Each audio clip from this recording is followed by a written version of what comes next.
Hindi birong pinsalang iniwan ang bagyong Pablo ng Manalasan nitong Disyembre. Literal na sinagasaan ng baha at tila pinatag ang lahat ng dinaanan. Kabilang ang mahigit 1,000 buhay at bilyong pisong halaga ng mga pananim at ari-arian. Mahigit isang buwan lang matapos niyan, panibagong delubyong kinaharap muli ng Davao Region, kabilang ang Davao City. Gayon din sa ilang bayan ng Davao Oriental. Sa Davao del Norte nagkaroon ng pagbaha, partikular sa bayan ng Carmen kung saan umapaw ang isang ilog, dahilan upang hindi madaanan ang ilang kalsada.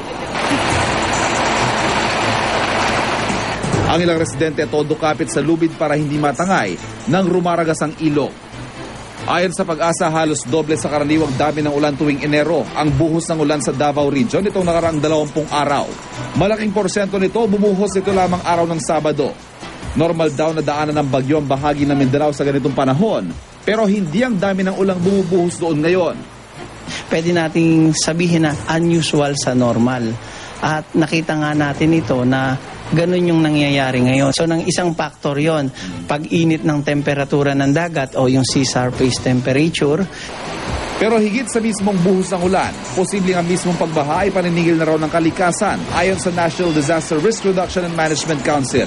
Ang Davao City na hindi naman bahain noon, posibleng dinadaluyan na ng tubig mula sa mga karating lugar kung saan may mga minahan at mga nakakalbo ng kagubatan dahil sa pagtutroso. Dagdag pa raw dito mabilis sa paglobo ng populasyon kahit sa mga lugar na dati ng flood at landslide prone tulad ng mga bayan ng Davao Oriental. Unang-una yung pagbabago ng panahon and then we abuse our mountain. Yung rapid urbanization. So dati walang katao-tao dyan. Ngayon marami ng tao, may subdivision na dyan. Yung comprehensive land use planning, kailangan matupad dyan. Sa mga susunod na araw, inaasahan pa mga pagulan sa Mindanao.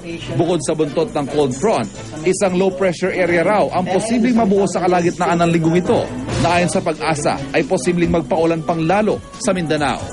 Ako si Ivan Mayrina, ang inyong saksi.